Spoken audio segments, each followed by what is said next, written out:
Bob, I am so excited for our awesome guest today on one of the topics we have mentioned before in a couple previous episodes, but today we have a legit, real researcher, expert in the field to talk on creatine monohydrate. Dr. Scott Forbes, thank you so much for joining us today. Thanks for having me. Happy to be here, and any opportunity I get to talk to people about creatine and have people actually listen, that's really exciting to me. So yeah, this is pretty cool. Well, I think people are listening a lot. I don't know what kind of feet on the pavement you've been having lately, but it's like creatine is blowing up, right? And I'm sure like you've been researching this. I think I saw your first paper was like 2008, right? So you must, I don't know how you feel as a researcher, as sport dietitians. Well, maybe I'll just talk as myself, D, but as a sport dietitian, I'm like, oh my gosh, this is one, fantastic, and two, so confusing because all of the athletes that I'm working with are like, what do we do? Right? There's so many things now. It's not just like creatine isn't just for muscle anymore, right? When it used to be back, back in the days. Check that box, D. So yeah, we're just like it's all over the place. So we're so just honored to be able to talk with an expert such as yourself to I don't want to say clear up some things, but maybe give a lot more guidance for our listeners in terms of the potential benefits of using creatine along, a lot of different pathways in the body. Yeah, so I'm happy to be here to clarify. There are a lot of myths and misconceptions about creatine, but thanks for noting how old I am as well. My first creatine No, publication was in 2008. With a quick calculation, that was 17 years ago. Oh my Yeah, God. Well, you're in good studying creatine company. for a while. I I did that because it's a mark of distinguishment. And that's what I'm telling myself these days too. I'm like, yeah, I've been doing this for 30 years. I'm very distinguished now.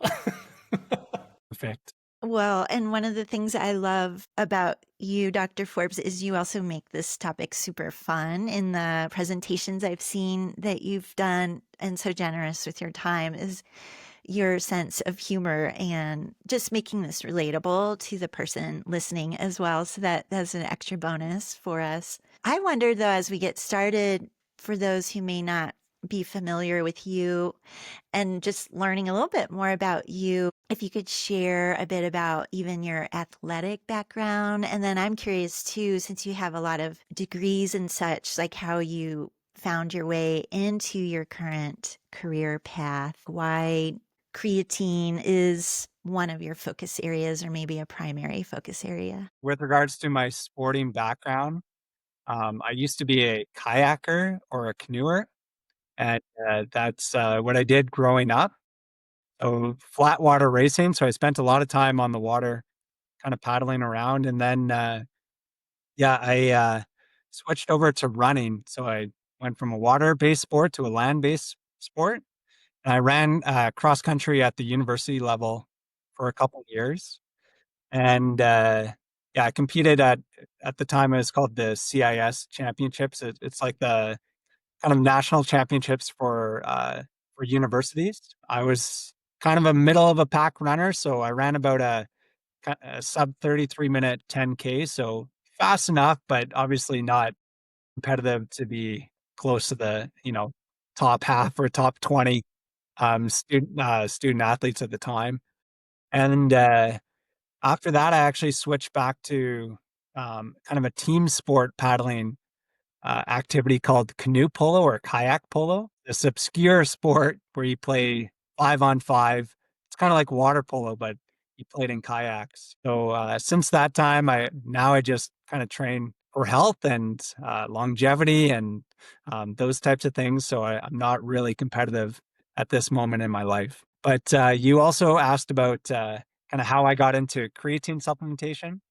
So when I was an undergrad student, my supervisor that helped me out with an undergrad project at the University of Saskatchewan is a creatine researcher. He was one of the first to study creatine and exercise in older adults. And he also had a graduate student at the time. His name is Dr. Darren Kandow. And you might be familiar with that name if you're familiar with creatine Mm. exercise research as well. And yeah, so I got to know him, and we've stayed connected, and we've all published quite a bit of research either together or separately on creatine supplementation over the years. Love it. Okay. So with when we're looking at creatine, Dr. Forbes, I mean, there's so much noise out there, and I'm sure you see it in your research. And I'm actually, you don't have to answer this question, but I'm really curious when creatine researchers pick where they want it, like if it's longevity, if it's older adults, younger adults, I mean, whoever it is, right? But what's the deal? Like, just give us the down low. Creatine, athletic performance. I'm going to leave this very open-ended for you, but why should our listeners care about creatine just when it comes to athletic performance? And I've not defined any type of energy systems, any athletes, any ages, but I'll just let you go with that. For sure. So creatine, as you might be aware of, is one of the energy systems that's used, and you kind of alluded to that. So we have kind of different fuels in our body. So if you think of like a car, typically it just uses one fuel, although now we have hybrid cars that can use electricity and gas. So the human body is kind of like a hybrid, but we can use glucose, we can use fats, or we can use this phosphocreatine energy system. And that's really important for kind of higher intensity or very explosive type exercise. And so we know that it's a part of that energy system. We know that if you supplement with creatine, you can make that energy system just a little bit bigger. So any athlete that, or any sport where you need to be a little bit more explosive or do burst of high intensity exercise, in theory, could benefit from creatine supplementation. Perfect. What about, I'm just thinking, because some of our listeners are probably like really interested in what you just said, and some of them are like, oh, I don't do any high burst activities, no power or anything. So there's always this dilemma of, am I like, do I need it because I don't do that, or I don't do anaerobic activity? Or do I really need it? Or, vice versa, if I just do aerobic activity versus anaerobic. I mean, I know my take on it, but when people present that to you, say, oh, no, it's fine. I don't need to take it because I just walk, or I just, do whatever, right? I don't do any anaerobic power explosive movements. What is your response to that in terms of creatine? For sure. So it's probably less important for people that are just going for walks and things of that nature. So I don't disagree with those individuals that suggest or kind of downplay the benefits of creatine. But there's other things that creatine can do beyond just kind of the muscle performance. It can also impact the brain as well and enhance cognitive function. It could also enhance bone strength as well. So lots of endurance athletes, they also higher risk for fractures and things of that nature. So if you can make their bones a little bit stronger with a dietary supplement, that could be a benefit or reduce injury. There's also some evidence to reduce oxidative stress or inflammation, all things that endurance athletes might experience as well. But if you're at all a little bit competitive, then there's times even in longer duration endurance events where you need to kind of shift gears and you try to, you know, move by somebody or sprint at the end of the race to win compared to a competitor. So I think there are moments where this energy system does play a role. It's a small role, but it can definitely play a role in those endurance or aerobic events as well. It's so funny you mentioned that, Scott, because I was a few weeks ago in Colorado. There was a marathon called the Boulder-thon in Boulder, and I was up there cheering on some family members, and I was standing at the finish line, and exactly what you just said. So maybe people are like, oh no, I'm not going to pass anyone. I'm not there to compete. I'm just there to finish, which is totally cool, right? But when I was witnessing in the by the finish line, these people who were literally like walking pace, and then all of a sudden it's like sprinting across the finish line. That just made me remember. I'm like, oh no, that's the energy system you're talking about. Exactly, right? They finished 26.1 miles, and the last zero point 0.1, they're hoofing it. They're going for it, right? And that's possibly what you're kind of alluding to also, right? Absolutely. Yeah, that's Okay. definitely a part of the race where that energy system is obviously very important, and a lot of people watch the finish. But even going up a hill, for example, there's different moments in the race where you might want to go a little bit faster, and again, you can dip into this particular energy system. I wondered about just touching back on a few of the basics about creatine because we have it in some foods, and then we have the supplement form, typically in powder, but I know there's other forms of the supplement. But I wonder if you could explain for those who may like it's just coming on their radar, simply what it is, and then like those are like, oh, I eat those foods, so do I really need to supplement? And in that context of maybe recreational athlete versus those who are more competitive, just talking on like, oh, actually how the supplement may further enhance what it is they're looking for. And feel free to put in just also in the context of those doing resistance training. Sure. So, creatine supplement is very effective. But what is creatine? Creatine is just made up of three amino acids. So, amino acids are the building blocks of protein. So, anytime somebody's consuming protein, they're also consuming these amino acids. They're just put together into a protein. Um, and our body can actually synthesize creatine from those three amino acids. So primarily in our liver and kidneys, but also in our brain as well. We can actually put those three amino acids together and form this creatine molecule. So everyone in the world has creatine within their bodies. So it's nothing to be afraid of. And as you alluded to, we also have dietary sources of creatine, primarily red meat and fish. Those are the two main sources. But those sources are limited with regards to getting a lot of creatine. So I love salmon. Salmon's a great source of some of the healthy fats, omega-3 fatty acids, good protein, and also contains a fairly high concentration of creatine as well. But you would have to consume about 2.5 pounds or about 1 kilogram of salmon to get about 5 grams of creatine. So it's very challenging to do it with food sources alone. And that's why the dietary supplement has been so effective. And to be honest, every randomized controlled trial ever done on creatine supplementation has used a supplement. And the reason why is because it's so challenging to get it through those food sources. Scott, do you know of any research? Because when you were saying this, I was like, oh, wait a second. That's like a lot of meat, right? To try to get it. But then my mind went into the whole fad diet carnivore. Are you familiar, one, with any research that has been done on the carnivore, like people just consuming carnivore diet and, tissue levels of creatine? And two, what's your take on that? Open-ended question for you. Yeah, for sure. So if you eat more red meat and seafood, and some people have gone kind of absolutely crazy on that and the carnivore diet, then you probably have higher levels of creatine within your muscle. I still think it would be pretty challenging to saturate your muscles with creatine, even on the carnivore diet, but perhaps it's possible. And in those situations, it's probably not necessary to supplement with creatine. The opposite to that is actually vegans or vegetarians, and we do have pretty good evidence that creatine is more effective, more responsive in those individuals compared to those that consume red meat and seafood in their diet. But I have not seen any specific carnivore diet research where they've actually taken muscle biopsies and looked at how much creatine they have in their muscles. So that would be a pretty interesting study, I It think, would to be look at. But fascinating.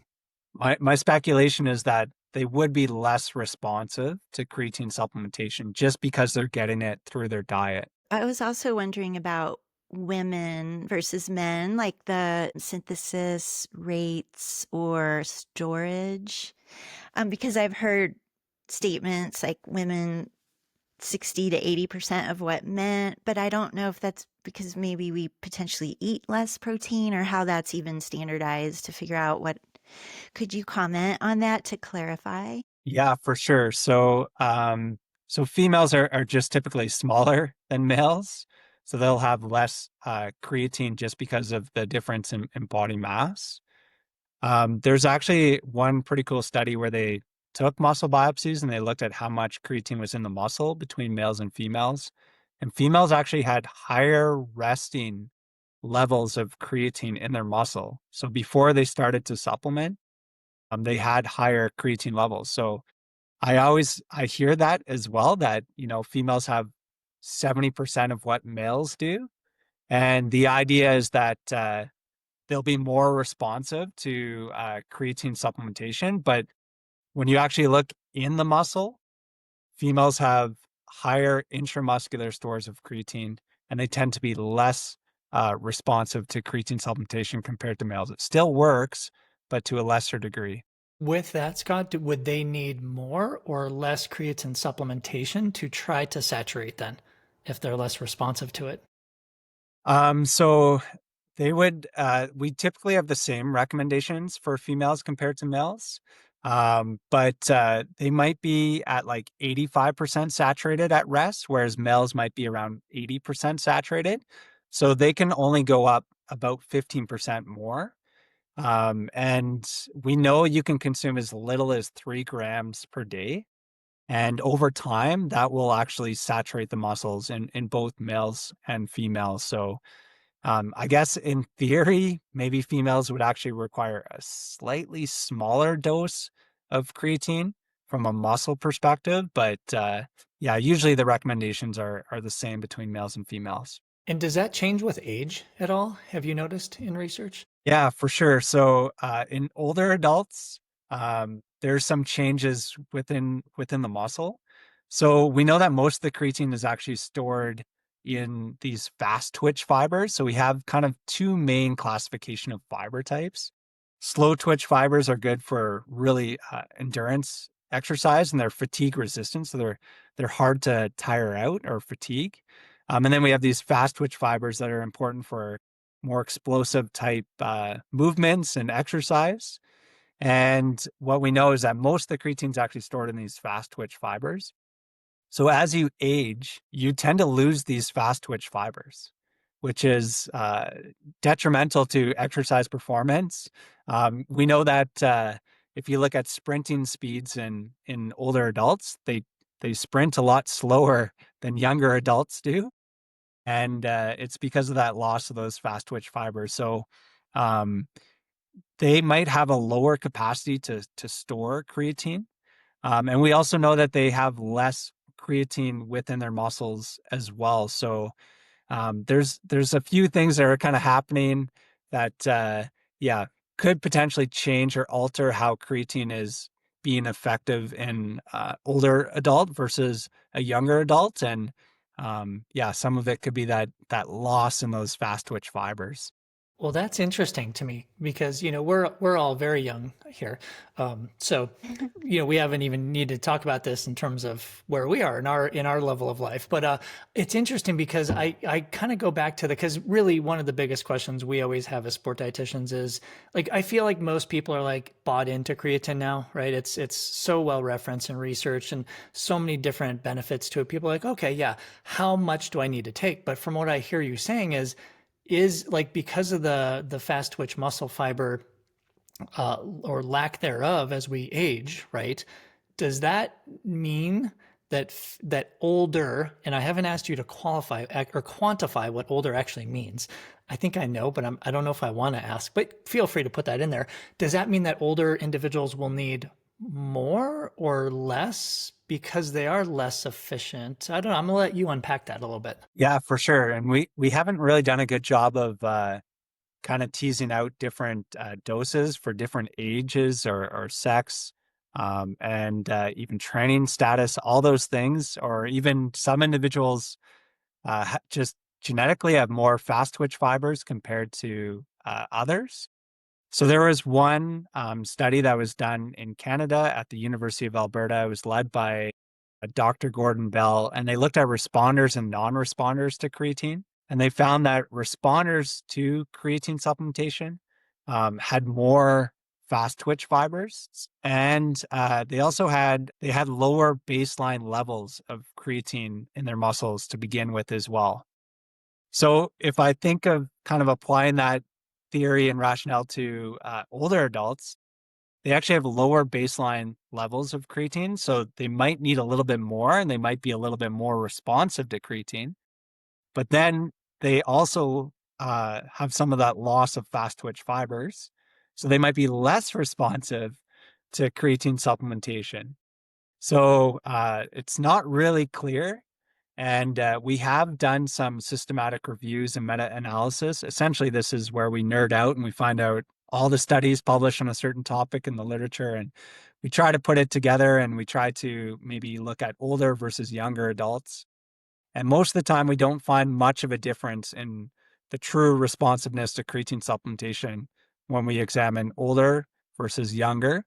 But it could vary in both those populations as well. There's definitely some heterogeneity in the data. Yeah, there's so many dependent variables too, right? It's I'm sure it's tough to work with at a research level. Yeah, it's a lot going on for sure. Yeah, and Yeah. taking muscle biopsies is not the most friendly thing to do, and people don't like doing that. So, yeah, not a lot of studies have looked at, fiber types and things of that nature with creatine supplementation. I will echo what you just said because I had 5 muscle biopsies in grad school and I probably would have them again if I really wanted to, needed to, but it wasn't an enjoyable process. It didn't hurt. It just wasn't enjoyable. So before I move on to, we're going to talk about different types of activities in sports. I do want you to qualify or quantify what does older mean in the research? Like when we say older individuals or older athletes, what age are we talking about? Just so our listeners know. Okay, you're forcing me to put I a number to am. this. So, I am. in most of our systematic reviews, where we discuss older populations, it's usually over the age of 55. Oh, Um, okay. and yeah, there's not a clear kind of, drop off between, 54 to 55, but just we try to be a little bit more, I guess, inclusive to what would be older. Um, and yeah, most of the other studies use 65 as kind of a an idea of looking at older populations, but yeah, we go as low as 55 years of age. I kind of like that. Not necessarily that you're quantifying 55 as quote unquote old, depending on how that makes you feel, listener, but that you're actually looking at it earlier in life to try to, like I put the hat on, like trying to prevent or trying to do is be as more proactive as possible, right? So that's fantastic. Love that. Okay. Well, Dina, don't say anything about that age. Okay. We'll just leave it at that. I'm keeping super quiet over Okay. here. All right. So now let's transition to sports, to activities. So Scott, I want you to let's talk about like our more anaerobic team sport based, and then let's shift into more aerobic endurance based, right? So in the lens of who or what type of activities from a team sport anaerobic based activity can benefit most from creatine? And you mentioned bone, you mentioned cognitive, you mentioned muscle. So maybe take all those into consideration. Let's talk about team sports or anaerobic based sports first. Do you see some really good benefits to creatine for individuals, no matter their age or competitive level, but just in those type of sports or activities with supplementing with creatine? Yeah, so that's really where kind of creatine, I guess, kind of showcases its power is in team sports in particular, where you have to do repeated sprints. So where you have to go really fast for a short period of time, and you have to do that over and over and over, which is, I guess, yeah, most kind of team sports that I'm thinking of, like basketball, volleyball, hockey is kind of a big sport in Canada that I really enjoy watching. But yeah, there's lots of other team sports that could definitely benefit from creatine supplementation as well. So yeah, it's very well established to enhance kind of anaerobic performance in those particular activities.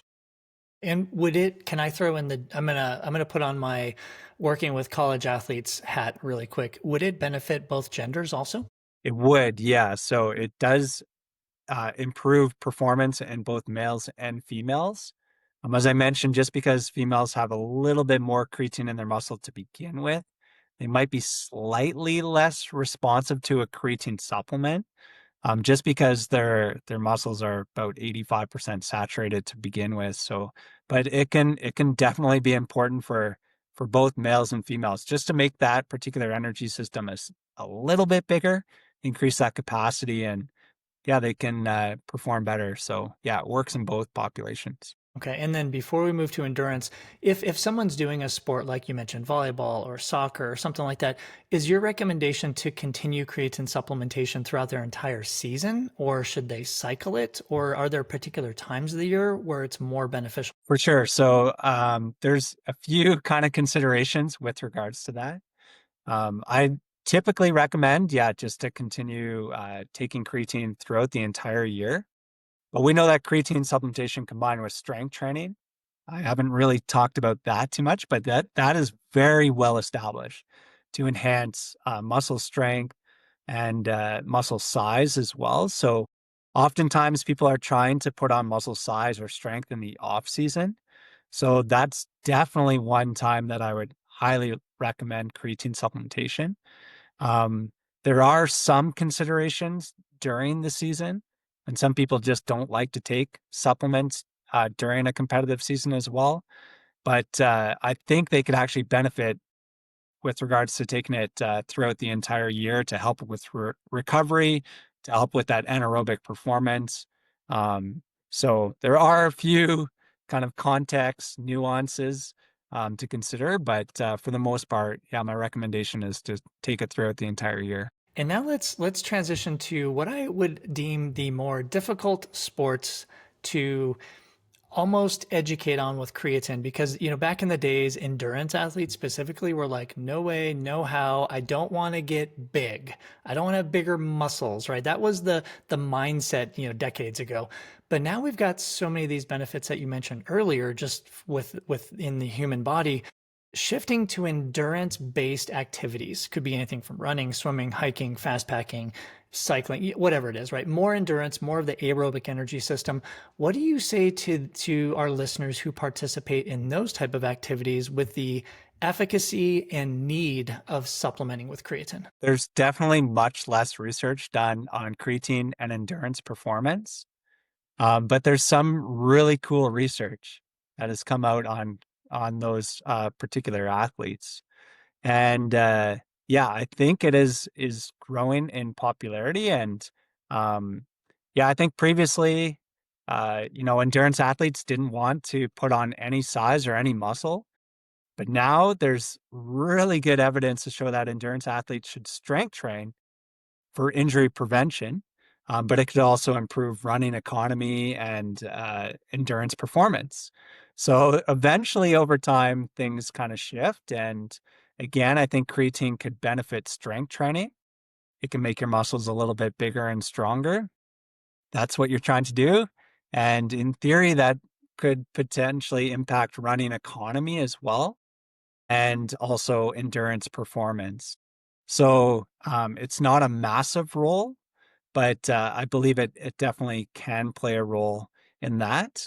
There's also we've talked about slow twitch and fast twitch fibers, so we're getting pretty nerdy here. But so we often thought of like endurance athletes, they don't really care about fast twitch fibers. They just want really good slow twitch fibers with lots of mitochondria and good oxidative enzymes, good aerobic system. But what we now know is that your fast twitch fibers actually play a pretty important role in endurance performance. If you watch the Chicago Marathon, you would have saw the winner ran 2 hours and 2 minutes.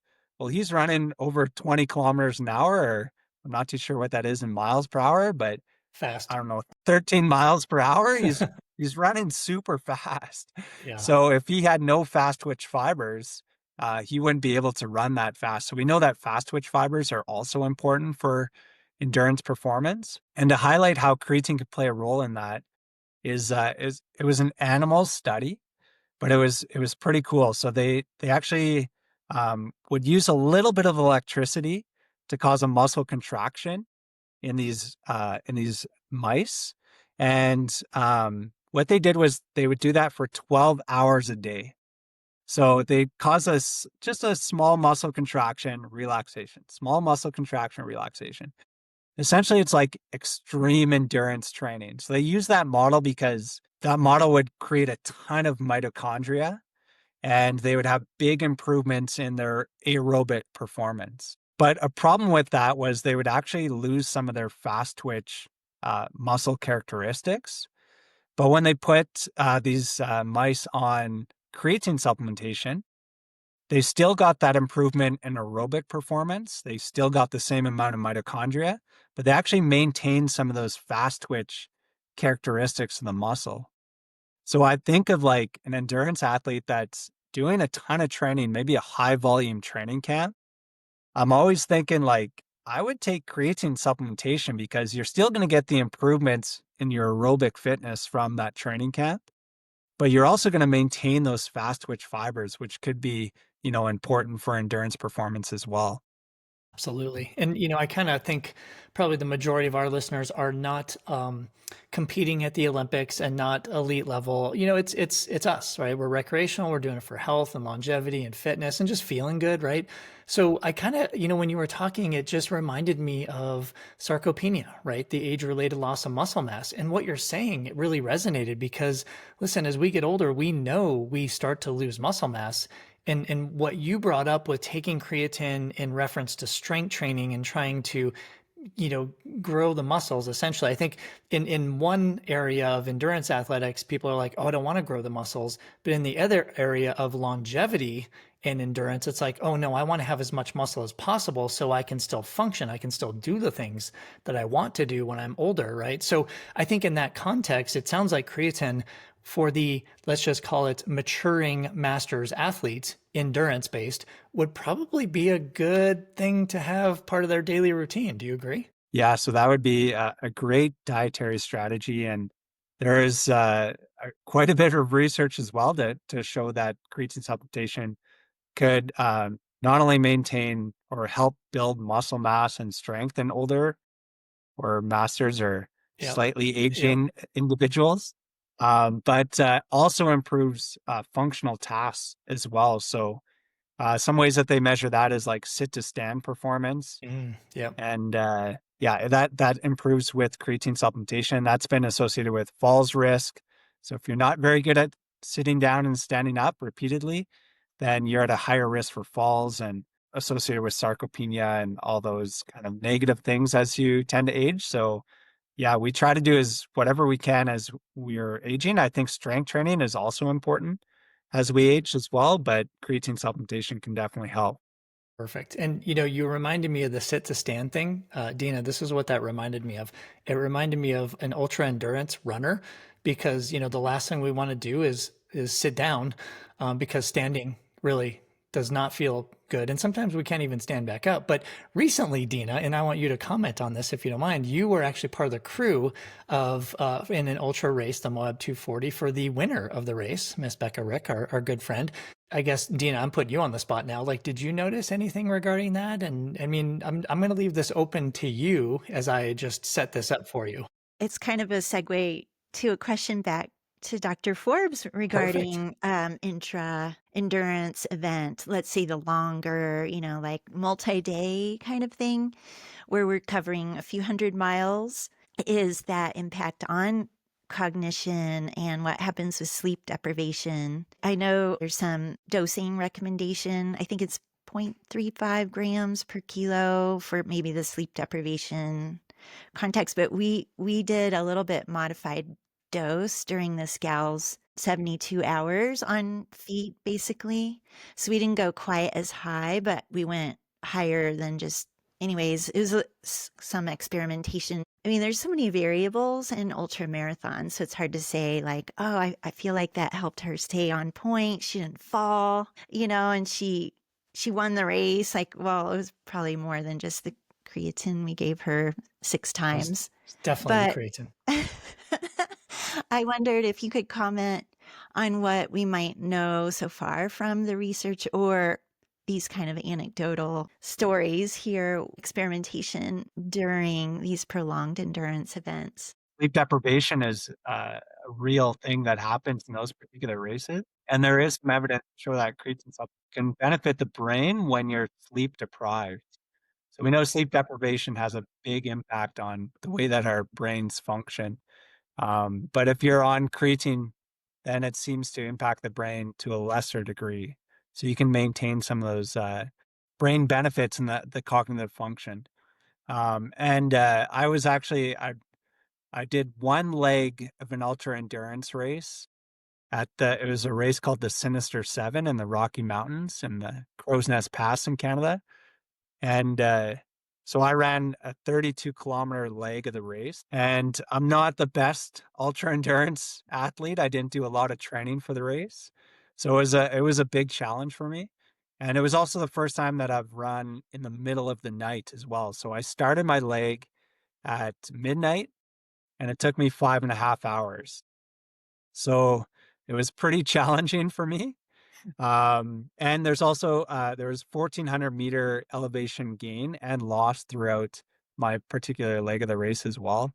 But I did realize the importance of cognition for those particular events. There's a lot of cognitive or mental activity that goes on because one misstep and you can roll your ankle pretty bad, and Mm. you could be a world of hurt in those particular races. So I think creatine can be very important for those particular events, just for the cognitive benefits. So I think that's something to consider. So if I was recommending creatine for ultra endurance athletes, I would highly recommend it just for the brain benefits. There's also evidence to show that you could have less inflammation, less oxidative stress, and less muscle damage after endurance events as well. So again, that was a big experience for me. So the day after I was hurting pretty badly, but which is not the best, but obviously creatine can attenuate some of those impacts. And then the sleep deprivation part is a real part as well. And as I've alluded to, creatine supplementation has been shown to reduce sleep need, enhance sleep quality, and also, yeah, enhance cognitive performance even when sleep deprived. Are there Is that specific doses, Scott, during that are recommended? I mean, Dina alluded to the 0.35. Is that defined yet? So it's not well defined. We think that it takes a slightly higher dose to kind of increase creatine stores within the brain. And so that one study, it was looking at sleep deprivation. They used a high dose, that 0.35 grams of creatine per kilogram of body weight. So that's a pretty high, 25, 30 grams of creatine, which is much higher than what people will use at the muscle level.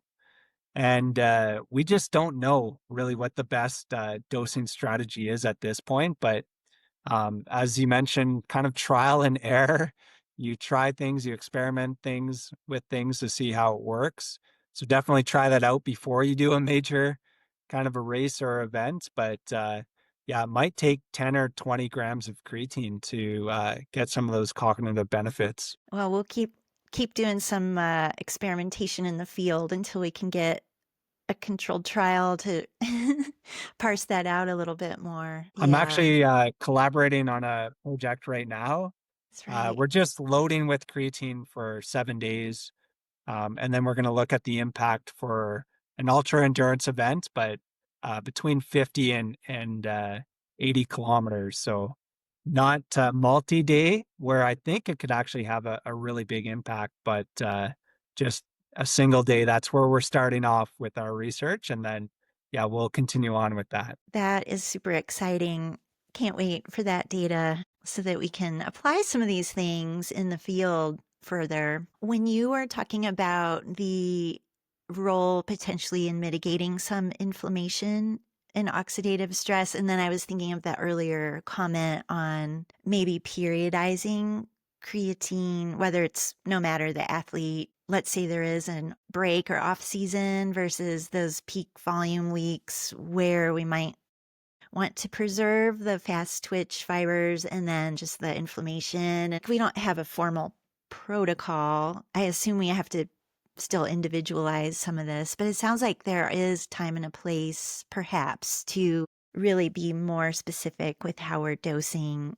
Even though we could say, yeah, just keeping a maintenance dose is going. I'm not sure exactly what my question is, Dr. Forbes, other than the nuances here of considering some further, dosing strategies across a training cycle. For sure. So there's definitely times where I think that creatine supplementation is really important if you're doing that high volume type training. I believe that creatine supplementation should be a priority, and maybe that's where you'd maybe try a slightly higher dose of creatine, just to really protect the muscle in those situations. And then Yeah, definitely during the off season when you're trying to build muscular strength as well and just improve kind of injury prevention and all those types of things. I think, again, I would really recommend creatine in that situation. Um, and then the other times, yeah, you can cycle off creatine if you want to. Once creatine is saturated in the muscle, it takes about 4 to 6 weeks to return back to baseline. So that's another kind of consideration as well. We did get a few listener questions for you, but before we go into those, Dr. Forbes, I was wondering your take on the role of dietary protein, and if we need to generalize just for all people versus like older, younger, male, female, all that, but making it known like creatine's not the be all end all magical bullet here, but also like we have strength training, dietary protein intake, and this supplement. But how do you prioritize these things? And like, is creatine helpful if we're not even meeting our daily protein needs, or if we're not doing strength training? How would you capture all of that? Sure. So strength training is and exercise is the number one thing by far. So there was a pretty nice review that was done a few years ago by an individual named Stu Phillips, and they looked at the influence of protein supplementation, and they found about 90% of the improvements were just from strength training and eating, not taking a protein supplement. So most of the benefits that you get with regards to kind of building muscle mass or muscle strength is purely just going and exercising regularly. That's the number one thing. And obviously, yeah, eating sufficient calories is really important as well. So for endurance athletes, I think that's particularly important. But for any individual, just consuming enough calories so your body can do what it needs to do and function properly is incredibly important. And then once you start to get into the macronutrients, carbohydrates are important for high intensity exercise, but protein seems to be very important for both endurance and strength based athletes. And I think it's well established to kind of enhance strength training performance. And a lot of endurance athletes might be like, "Oh, do I need protein or not?" But you need to tell them that the mitochondria is made of protein, and if you want to improve your aerobic performance, your endurance performance, you actually might need more protein than a strength based athlete, which I think is a surprise to researchers and also to individuals that don't know the protein space as well. But protein is very important. Sleep is another thing that's incredibly important. All those are much bigger, have a much bigger impact than creatine supplementation. Creatine does play a role. It's very small. There are certain contexts or situations where it can definitely help, but it's definitely not the magic pill or this, you know, thing that's going to turn you into a champion or win an ultra endurance race, even though we joked about that previously. It was definitely not the creatine that maybe creatine played a really small role if it was a really close race, but yeah, at the end of the day, there's so many other factors. I think that's so important because we have to check the Yeah. boxes that are lifestyle first, right? So the things we know, exercise, sleep, strength training, food, right? Protein, which is, kind of Dina and I are always on the protein bandwagon, right? And not bandwagon, but just the gospel of protein, right? But yeah, and I say that because I have a lot of athletes who are like, well, can I just take creatine and call it good? I'm like, well, no. Like we have to look at everything first, and then does it make sense we know creatine is a fantastic compound, but it doesn't make sense, right? So this is a good transition because we did get a few questions from our listeners, and if you don't mind us asking you your opinion on these, that would be fantastic.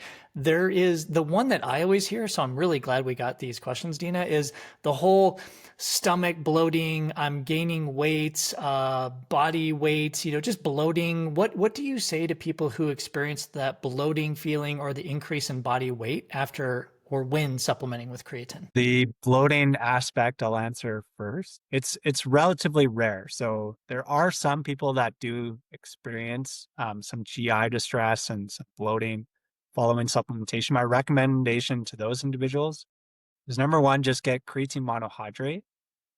There's a couple countries that create there's actually only 2 countries in the world that manufacture creatine monohydrate, and they might use different methods to do that. So I'm most familiar with the one in Germany, and that product is called Creapure. And I use that for a lot of my research, and I very, very, very rarely find any bloating associated with that particular creatine monohydrate. So that would be one of my recommendations. The other one too is that you can get away with a much lower dose of creatine than what we previously thought of, at least for the muscle performance. For the brain, we're not too sure yet. But if somebody has bloating, again, just consume a lower dose of creatine, as little as 3 grams per day, and then consume it with some foods as well. So if you consume creatine with protein and carbohydrates, that can also help with the creatine uptake and maybe reduce some of those side effects as well. The weight gain is another kind of interesting, I guess, issue with or challenge with creatine. So you do generally gain a little bit of body mass. So we did another systematic review, meta-analysis. We looked at 143 randomized controlled trials, and on average, the creatine group gained 0.86 kilograms more weight than the placebo group. And so a lot of people might be kind of fearful of like, whoa, I'm a little bit heavier. I'm going to have to carry that for, a multi-day stage endurance race. This is something that I don't want to do. But some of that gain in body weight is an increase in water within the muscle. So it's hydrating the muscle. We know that consuming carbs will also bring water into the muscle as well. But no endurance athlete is afraid of carbohydrates. Well, maybe there are a couple out there that are, but in general, they're not afraid of carbohydrates because of the water retention.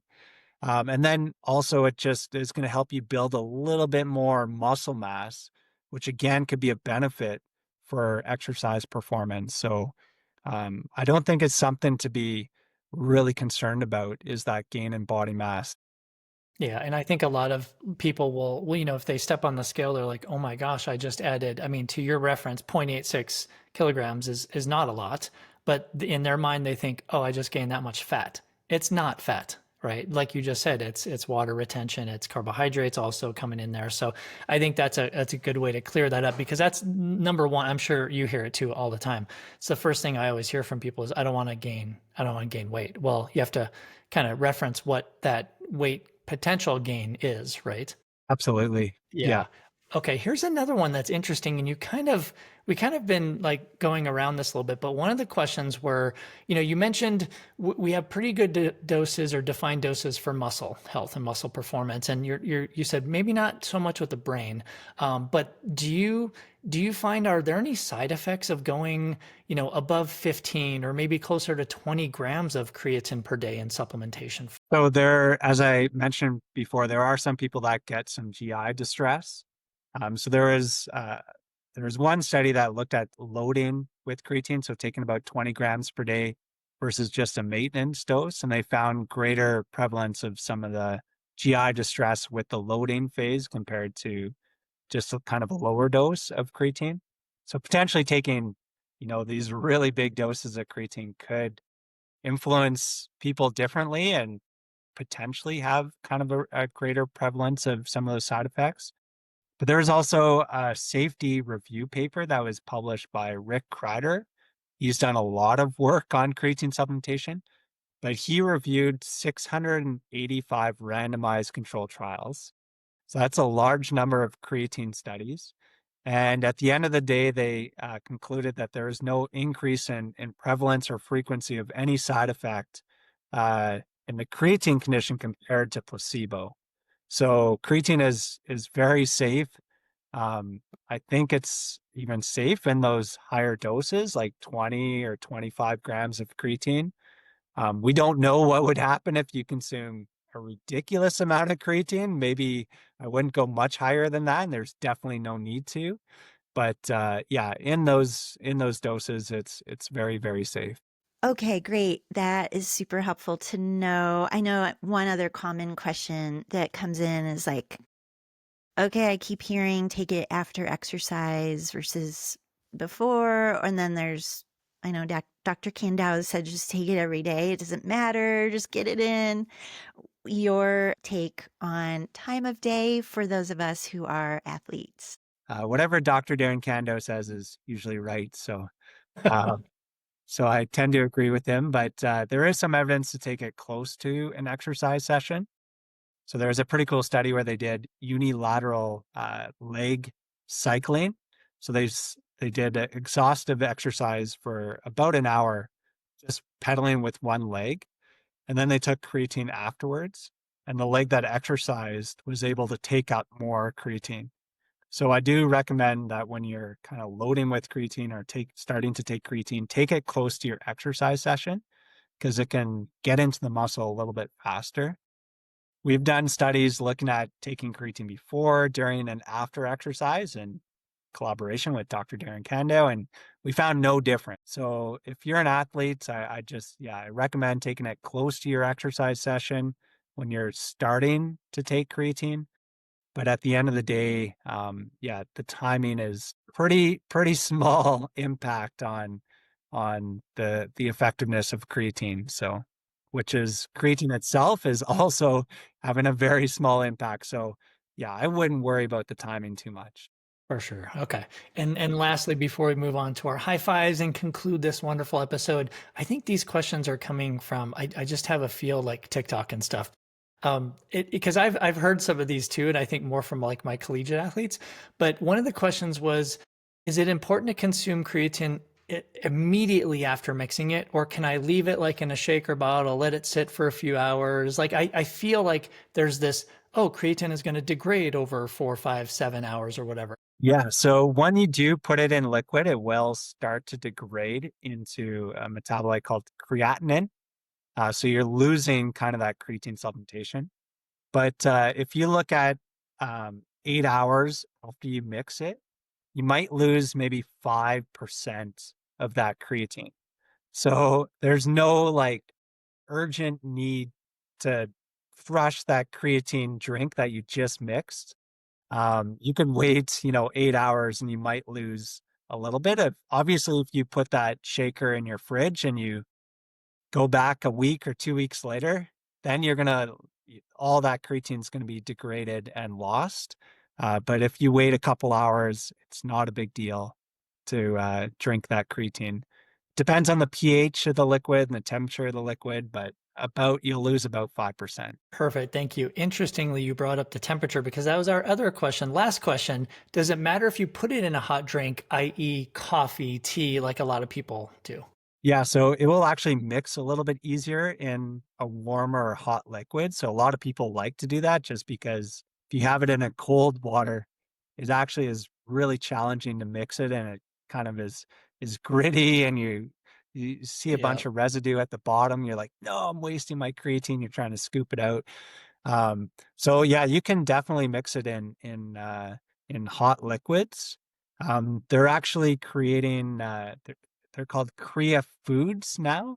So this is kind of the newest research on creatine supplementation, where they're actually putting it in like plant-based burgers, for example, and then they'll cook them. And they might lose again about 5 to 10% of the creatine, but um, they're not like losing all the benefits of that creatine, even when you're cooking it. So yeah, you can definitely put it in hot liquids. Interesting about the Wow. plant-based foods. Makes total sense, though. Interesting. Yeah. Korea burgers. Yeah. Oh, Dr. Forbes, thank you so much. I know we have just kind of skim surface of all of the areas here. I mean, even in the research you've done. So, gosh, thank you for kind of rolling with it here to help our listeners further be educated on this very cool supplement, safe supplement. Before we wrap up, wanted to do the quick high five questions, just series of 5 quick questions for you so that we and the listeners get to know you a smidge more. Super easy, so don't even worry about how you answer whatever comes top of your mind. This super important question to know about Dr. Scott Forbes. What supplements do you take? Creatine and protein. Creatine. Creatine and protein? Yeah.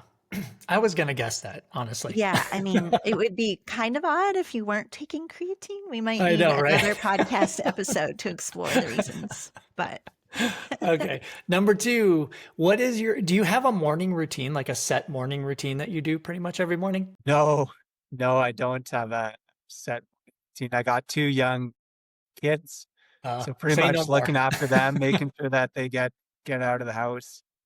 And I'm very fortunate that my job is quite flexible, so I get to, kind of exercise during the day, which, I love because early in the morning, I don't feel like I can get a good exercise session in, and late at night, I'm too exhausted, so, Yep. yeah, I've Yep. been very fortunate to be able to exercise actually during the day.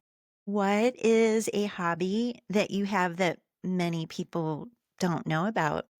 That's a that's a great question. I would say, it used to be paddling. So I'd love to, go out and kayak and paddle around, but, I haven't gotten out too much in the last couple years, just, busy with life and family, but, yeah, I gotta get back into paddling again. Perfect. And then I'm assuming since you are taking both creatine and protein that you also participate in strength training. If that is correct, what is like if you could do just like one lift, one exercise, what would that be? Like your favorite or your best bang for your buck lift? That's a great, question. Unfortunately, I'd probably have to say squat is probably just, a functional lower body exercise, but also kind of targets your upper body as well. I suck at squatting, so I hate squats, so that's why it kind of pained me to say that. I like to do, more upper body type activities, and that kind of goes with my paddling background as Yep. well, but Yep. I love bench press, and I love bicep curls as well, so Oh, I nice. have the smallest biceps, but I try to make them as strong as possible. So, yeah, biceps are definitely my favorite exercise. Okay. That's great. Last question here. Dr. Forbes, if you had one piece of advice to give to athletes, what would that piece of advice be? Just, consistent exercise is the number one thing, and just have fun. I think if, you smile and you're positive, those can have a big impact on exercise performance, and there's good research to support that as well. So I'm gonna highlight one quick study here to end off, but, they actually did, you were on a bike cycling at a certain power output, and they'd measure how long you can, exercise for. So it's known as a time to exhaustion test.